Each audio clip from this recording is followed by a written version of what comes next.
Really good to be here. Our county judge just walked in, Judge Bush. We're glad to have you here. Yeah. Well, first of all, I want to say about this gavel. I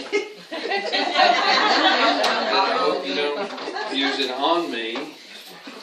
My gavel, when I was chairman of the Energy Committee, was about this big. I still have it on my desk. It's about a third the size of that gavel. And you know, we always prepare a brief when I have to do a speech or something. So the brief tonight, you know, obviously tells who the officers are. Talks about your projects. You're raising money for the Inez Lewis Scholarship Fund. I knew Inez Lewis. She was a friend of mine. A story you may not know about Inez was that when I first ran for Congress in 1984, Tommy and her husband supported me, but Inez didn't. She was for Max Hoyt, and she was a hard worker for Max Hoyt. So when I won the initial primary with about 42% of the vote, but you had to have 50%. So I was in a runoff, and then the primary was in May, and the runoff was the first Saturday in June. So you had a May-June primary. It's the first time they'd ever had any kind of a runoff in a Republican primary ever in the 6th District of Texas. And just for historical purposes, the number of Republicans that voted in the Republican primary in Ellis County in 1982 was 505. And the number of Democrats who voted in the Democratic primary in Ellis County in 1982 was about 22,000. Oh my goodness. So it was somewhat unusual to have a candidate in the runoff for the Republican primary nomination from Ellis County. In fact, most of the people in Ellis County that I campaigned with, the first thing they told me was, "Joe, you're not going to win, but we're going to be for you." And so I thought, okay. Anyway, I got to the runoff. It was the only race on the ballot. In the runoff, oh man, I think about 18,000 people voted in the all district. And when they counted the votes the night of the runoff, I had lost by 10 votes.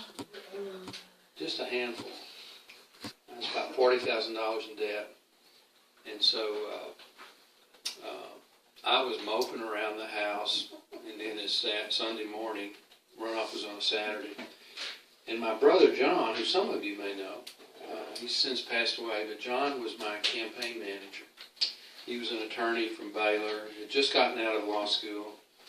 He'd been practicing law down in Corpus Christi and moved up, was sleeping on a cot in the garage in my house in Ennis. And so he said, you know, you really ought to do a recount. I said, John, I don't have any money. So anyway, he talked me into going over to Fort Worth and talked to an attorney named Nick Ecrw, who's just passed away too. And Nick said, yeah, you probably ought to. So he said, how much is it going to cost? And he said, it's going to cost you about $4,000. And I said, I don't have $4,000. So we drove back to Ennis on Sunday night, and I got home about 7 o'clock, I guess. Anyway, I called 4 people, and I had their home numbers, and they were all wealthy people. One of them was Carol Bolden's husband today, Ken McCready, who was then president of Ennis Business Farms. I asked each of them for $1,000. I said, you won't get your money back. I'm probably going to lose, but it's really close. And I don't want to go the rest of my life thinking that I might have won this race if I'd asked for a recount. And so all 4 of the people that I talked to that night agreed to write a check the next day. And my brother, John, went by and picked it up. And then he, being an attorney, he filed the paperwork in person in each district court to ask for a hand recount.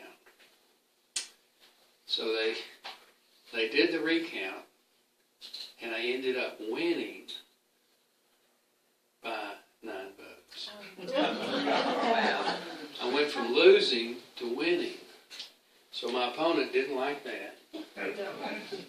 So he went to the state party convention, which was in Fort Worth, and 2 weeks after the recount, went before the state Republican Executive Committee, 32 or 31 women and 32, and asked that they invalidate the canvass.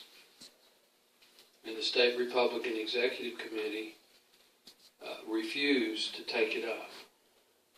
They didn't vote, they just refused to take it up. So they certified me as a Republican nominee. And then Mr. White took me to district court.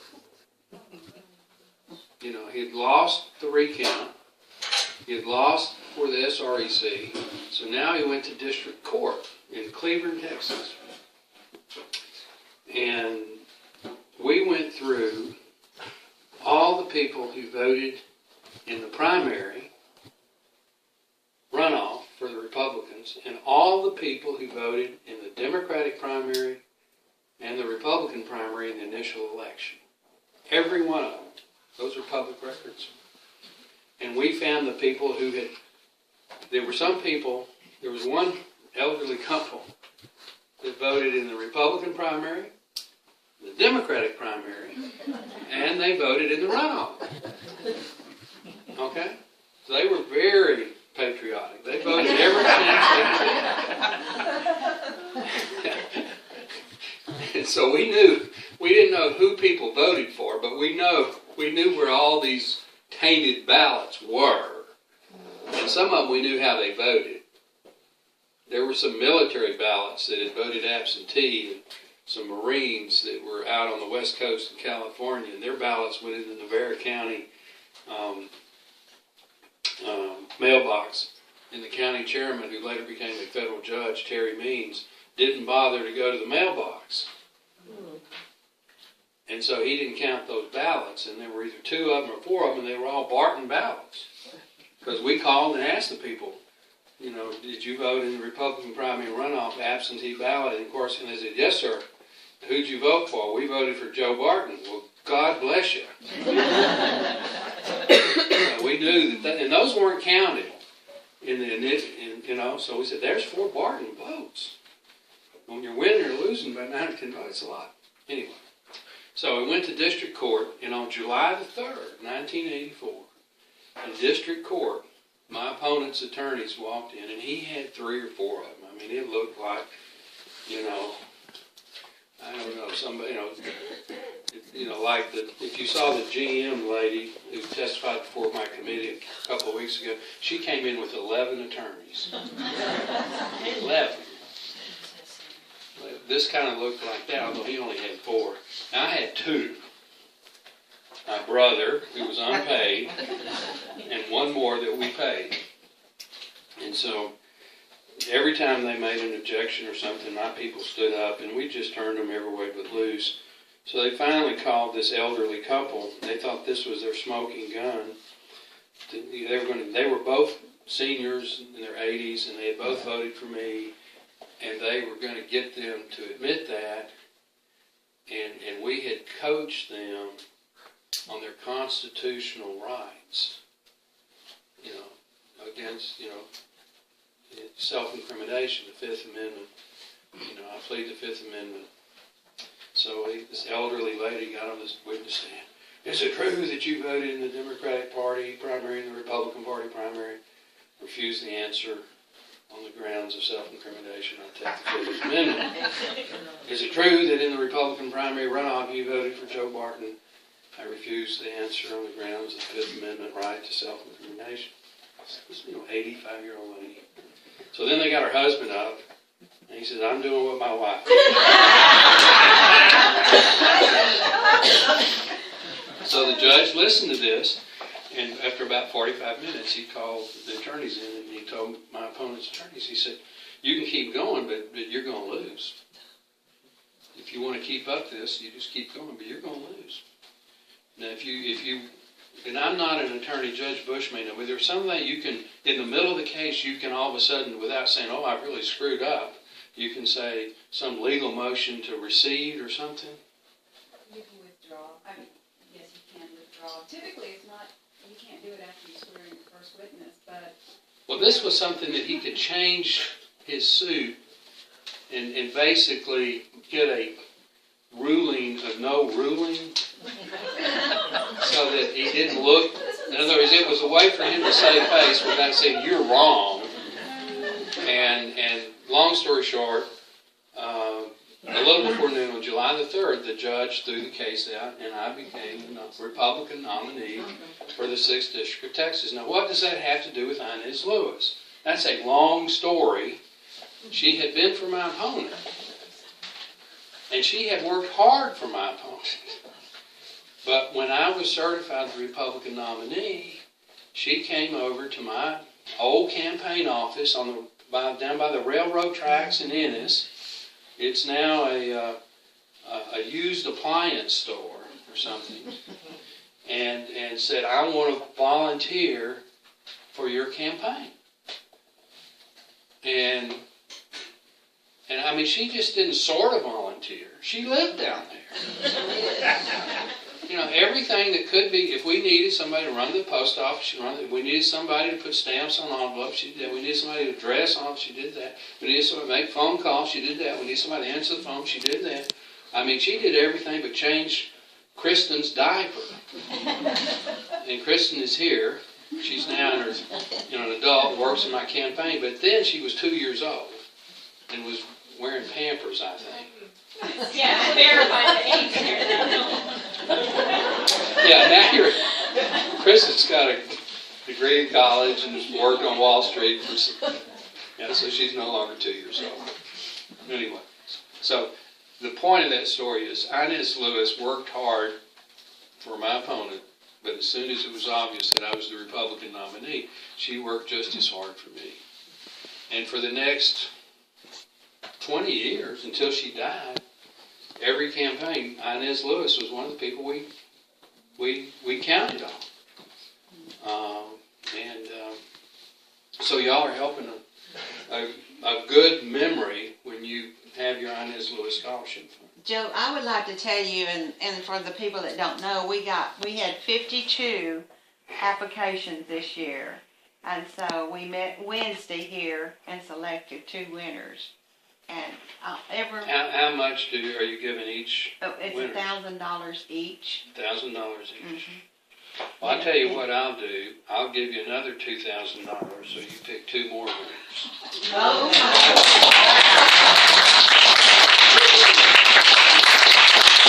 If you got 52, there's bound to be more than 2. We met and we picked 14 to come for personal interview. And Okay. we wanted to have $14,000. I mean, And I can't go that far. I'm going about as far as I can go. Well, and I know that they would really appreciate that too. Yeah. So we will get back together Yeah, immediately. you got 2 more $1,000, so you can. So, She was a they dear, were dear all sweet lady. just super It was kids. so hard to pick. Yeah, Yeah. she really did help And me the a lot. majority of them are going into the medical field Okay. and science. You know, it's Okay. it was really a wonderful experience. Good deal. Good deal. We did have Well, and this boy got it. A boy? Uh-huh. So And boys we can- give a girl and a boy normally. Oh, I see. And a girl from Ferris, which Good. she doesn't know that because they keep it a secret. Okay. So we're trying to keep that a secret too. I won't say it. But Well, they were all just wonderful Good. kids. Well, my point on Inez Lewis is, 1, she was a very good person. 2, she was a great volunteer. But 3, she was a Republican. Yes, very definitely. And so my political message tonight is we're Republicans. Okay? And we can have our fights down, and unfortunately sometimes dirty, in the primary. And we can get all hot under the collar. But once we pick our nominees, now we still have some runoffs, and in the Republican primary, which is the end of May 27th. But, Judge Bush is our nominee, and I strongly supported her in the primary. I'm strongly supporting her in the general, as I am every Republican, top to bottom, on the ticket. And to say this, I'm preaching to the choir here, the Republican women of Ellis County. But every person in this room, I hope, will do the same thing. And once we get our candidates elected, and I told you back in the early 80s, this was Democratic County. And some of you remember those years. I had to call federal U.S. Marshals in as a young congressman to monitor the elections in Ellis County. And lo and behold, we elected the first Republican sheriff since Reconstruction. Now, there may have been a correlation there, you know. Honest election, Republican wins. I don't know. But, you know, when we get Republicans elected, we should support them in their offices. And then if they don't do a good job, we should support candidates against them next time around. But while they're in office, support our Republican candidate who actually get elected. And now I think we have all the local offices except for one or two. One. Constable or JP or something. So, enough of my local political message. Now let's go to the federal. I'm the U.S. Congressman. I live in Ellis County, but I'm a U.S. Congressman. I represent about 700,000 people. I'm one of 36 congressmen from Texas. I'm one of 435 in the country. It is an honor to be your congressman. It is a privilege. I don't consider it a job. I have people all the time, oh, you work so hard, and you do this and you do that. But what I do most of the time is fun, because it's people. I represent you on the floor of the House of Representatives. I represent you in the committee when I'm questioning the CEO of General Motors, whose company knowingly and willfully used a defective part by their own design. By their own design. I am representing you. When I am asked to do something on behalf of the Czech embassy or supporting a children's online privacy bill, or, you know, I am representing what I hope and believe to be the best interest of the 6th District, Texas. I don't take that lightly. I went out to California last weekend to meet with some political consultants who were consulting with the conservatives in the Republican Party in Washington. About 10 of us went out, and we spent all weekend in these focus group meetings. And they have the two-way mirror, the one-way mirror, and you sit on one side and you see these voters on the other side, and they don't know that you're watching them. And you have a moderator that goes in, they have these little dials, and they put up videos and they ask questions, and if you agree with it, you know, you turn it to the yes and it goes up, and if you disagree, you turn it to the no and it goes down. And so these were what are called swing voters, you know, not necessarily Republican, not necessarily Democrat, but they all vote. They're all from California, and so I mean, their opinion of the U.S. Congress is lower than their opinion of organized crime. I mean, it's You didn't have permission, did you? it's in the, you know, it's less than 10%. And so the moderator was talking to him about, what do you think of your typical congressman? And it was, you know, lazy, doesn't work, corrupt, stupid, out of touch. Those were the nice things the Californians were saying. And of course they didn't know me from Adam. And so finally the moderator comes around and he says, who wants to go in there and admit that you're a congressman? Okay, and there are about 10 of us. So your congressman, me, raised his hand. I said, I'll do it. And all the other congressmen said, man, way to go, Joe. Appreciate that. You know. So I go in there, and the moderator says, this is Joe Barton, and he wants to talk to you for 2 minutes. That's all he said. This is Joe Barton, and he wants to talk to you for 2 minutes. Turn turns it over to me. They have the little meters, you know, the little charts, and everything's at 50%. You start at 50, then you go down, you go up. And I said, I'm Joe Barton. I represent the 6th District of Texas. I'm one of those congressmen that you've just been talking about in here for the last hour. You know? And then I spent the next 2 minutes saying, I live in Ennis, Texas. I fly back and forth every week. I've got 5 million frequent flyer miles, flying back and forth. You know, I do town hall meetings, I do advisory meetings, I speak to Boy Scout groups, I speak to church groups, I speak to school groups, I speak to Republican women. I said, you know, when I get back to Texas on Monday, I'm taking my little boy's 2nd grade class at Austin Elementary to the Perot Science Museum that I've arranged up there for them to get a free trip, no cost to them or their parents. And then Tuesday morning I go over, Monday afternoon I go to my accountant and make sure that my tax return's okay so we can send it in. And yes, I owe taxes, and I'm going to, actually this year I get a little bit back. And then I'm going to spend the rest of the week out in my district, and by the time I get ready to go back to Washington, I will have done over 50 public events.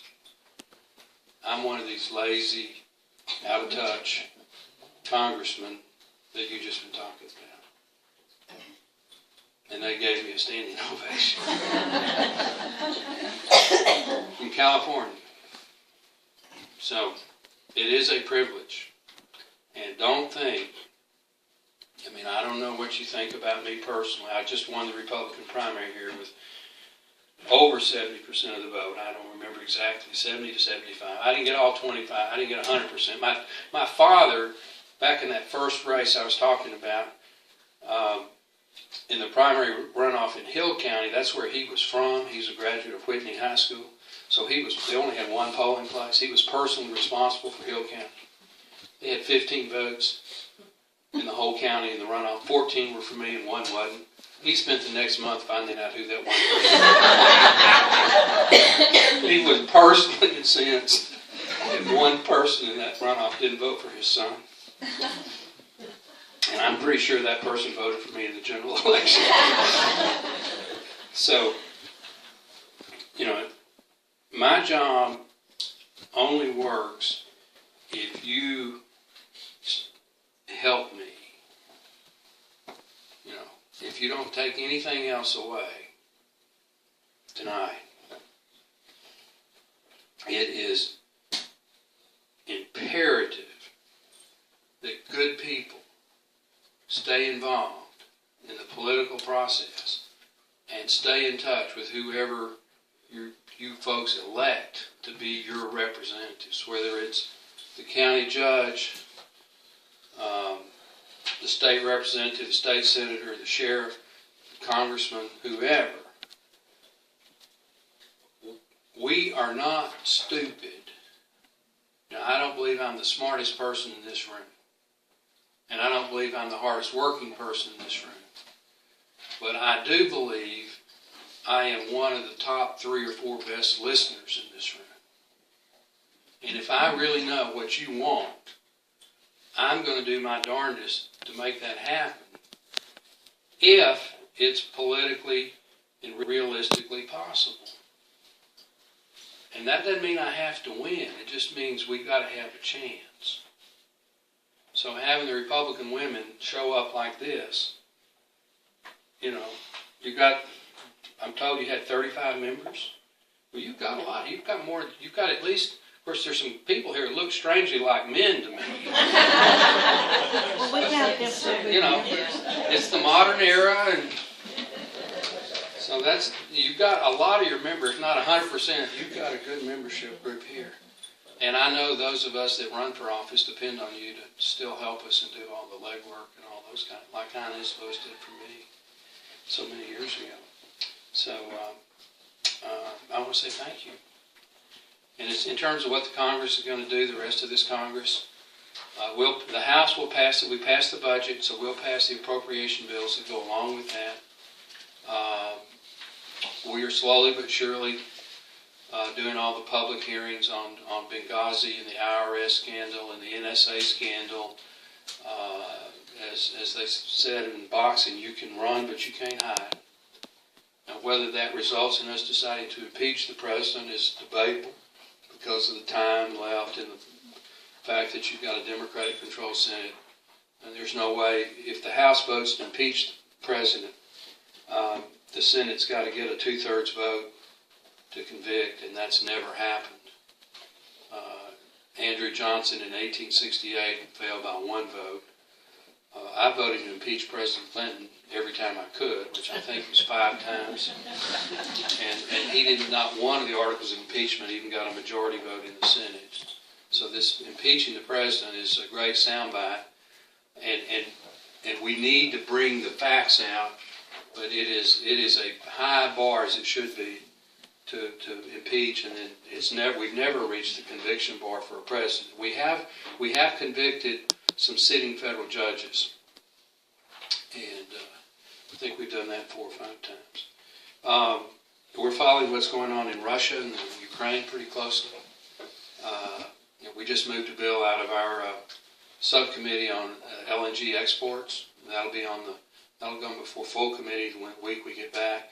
That'll be on the floor.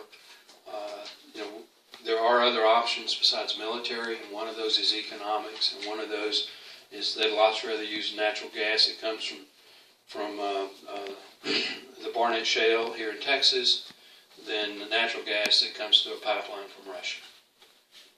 And every foreign ambassador, I've chaired hearings on this or forums on this. The Japanese, the Turkey, the Turkish government, the Japanese, the Czech government. There's not a government in the region that's not pro-LNG exports from the United States. So we're working on that. I am trying to move a children's privacy bill. Somebody mentioned Jack, my 8-year-old. He's on the internet more than I am. He knows how better to operate it. When I forget my password, I ask Jack, what's my password? He'll take my iPhone and take that battery from 100% to about 20% in about 40 minutes. So he's good. He doesn't know enough to know all the bad things that can happen on the internet, so he certainly is an example of somebody that needs children's online protection. So I'm working on that. I'm task force chairman on a medical research task force. We've got limited dollars, so we really need to do better how we spend those research dollars. I had a mother in my office last week from Louisiana whose son has cystic fibrosis. 10 or 15 years ago, his life expectancy was 15 or 20 years. Now it's about 40, and they have discovered a drug that if you have exactly the right DNA pattern, it cures the disease for about 5%. But the bad news is it costs $1,000 a day. You got to take 2 pills a day, $500 a pill for the rest of your life.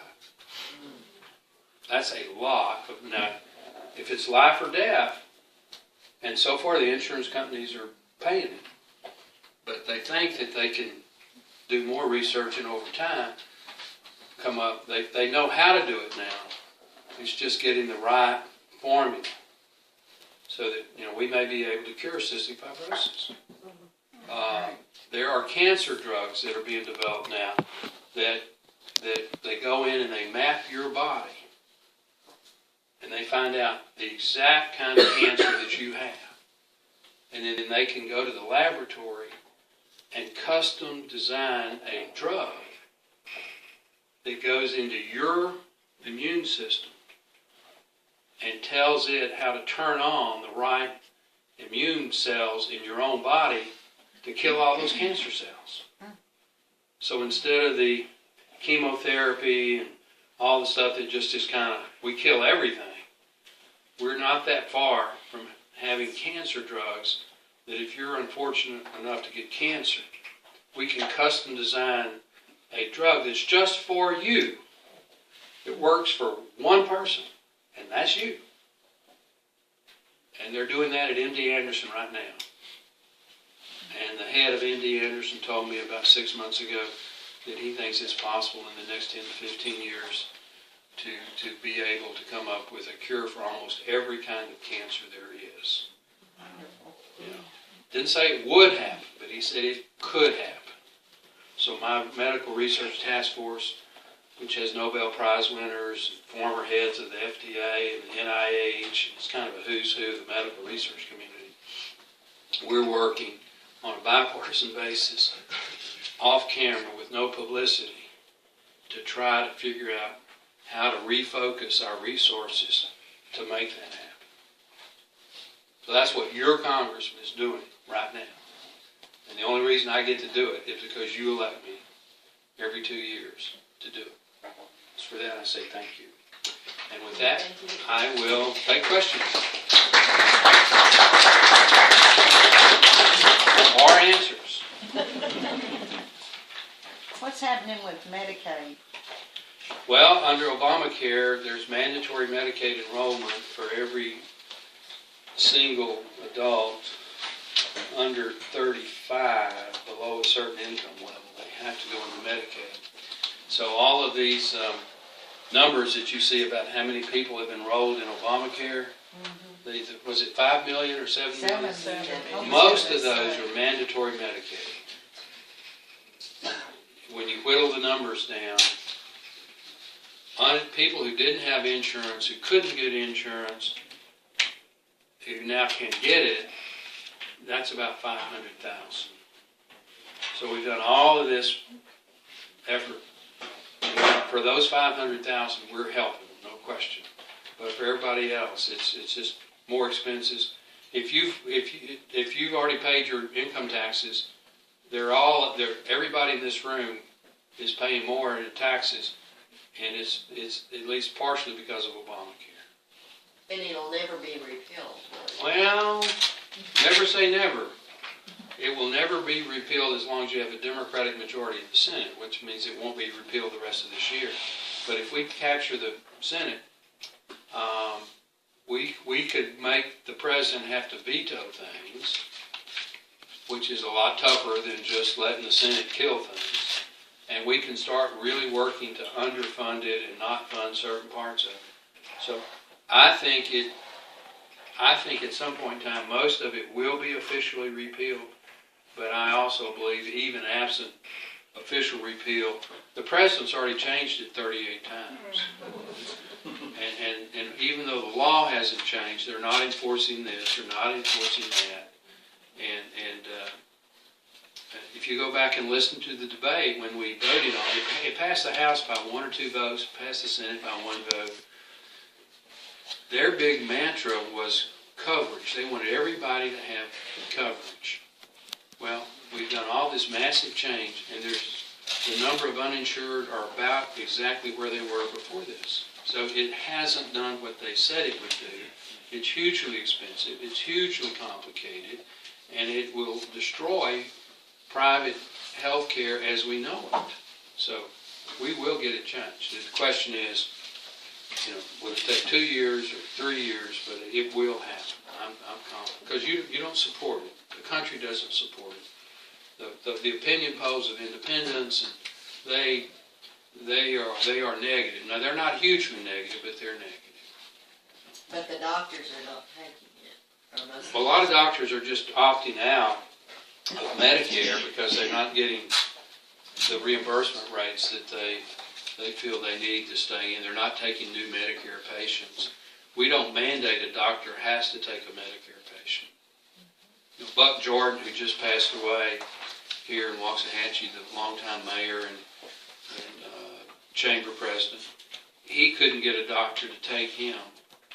He told me he couldn't get a doctor to take him the last year that he was alive. Now, I never verified that with his wife, so I don't know if that's true or not, but he called me and said he was complaining about something else, and then passed, and he said, I can't get a doctor. My current doctor is retired or moved, or I'm trying to get a new doctor, and I can't get one. So, when a Buck Jordan can't get a doctor because he's on Medicare, you got a problem. Well, some doctors are closing their Yeah. Or get mail loaded. I got a letter from nerve doctor and said that's what he's doing. So, we'll get finished. Anybody else? Yes, sir. Max Hoyt. Good place. If I didn't use his name, there are a few of you that would remember. There's some of you were active in that campaign, but most of you weren't real active then. Some of you may not even been born then. He went back. Max White. He went back. He had been working for Mitchell Energy and Mitchell Development in the Woodlands, and he lost that job. And he went to work for the Greater Houston Partnership or some pro home builder group. Maybe it's Greater Houston Home Builders. And he kept that job until he retired. I think he's retired. He's still alive. I think he's retired and still living in the Woodlands. Okay. But he never ran for public office. Phil Graham, who was the congressman who got elected to the Senate, he retired from the Senate about 6 years ago. Maybe 12 years ago, and he's a private consultant. He was with a big bank, and then he just retired from that. He's got a ranch down in San Antonio. He's had throat cancer. He's had some real cancer issues, but he's in remission, and he's basically now a full-time Aggie football fan. If you want to see Phil Graham, go to a home game at Texas A&M, and that's where you will see him. And if you sit within a section or two of him, that's where you'll hear him too. He's a very vocal fan. Yes, sir. Joe, I want to thank you for what you have done in your running big, Willie Colbert. He's a good guy, isn't he? He's almost as awesome as you are. He's more awesome. I brought him so he could cover for me. See, he's the real deal. He's the real deal. He is. I can stand up the other day to the Attorney General. Yeah, he may be in the next Congress chairman of the Natural Resources Committee. We're going to make a run to get him to be the chairman of that. He was a district judge over in Tyler. He was in the Corps of Cadets at A&M. He was in the Army. I asked him and I may have said that in my introduction of why he was still in the Congress, because he's a guy that he's been asked basically to be a junior Rush Limbaugh talk show host. Or Mike Huckabee, he's been asked to become a syndicated radio talk show or TV host, which is millions of dollars a year. He's turned it down. And I said, why do you do that? And he says, this is where the fight is. So, he's a true believer. And his wife is too. They're great people. Is there any reason why the gas should be this high? Other than that's where the market price is. Oil is fungible. In other words, a barrel of oil in Texas is going to sell minus transportation cost and quality cost about the same as a barrel of oil from Saudi Arabia. The world economy is doing a little bit better, so demand's up. Our refinery capacity is down. We're almost in a refinery shortage, and so there's a high enough demand that's where the price is. I'd like to see it about $2 to $2.50 a gallon. And the good news is, if you go to California, it's $1 a gallon more. So I was happy about that. And I told all my friends from California, you ought to move to Texas, you'd save $1 a gallon. They didn't think it was funny.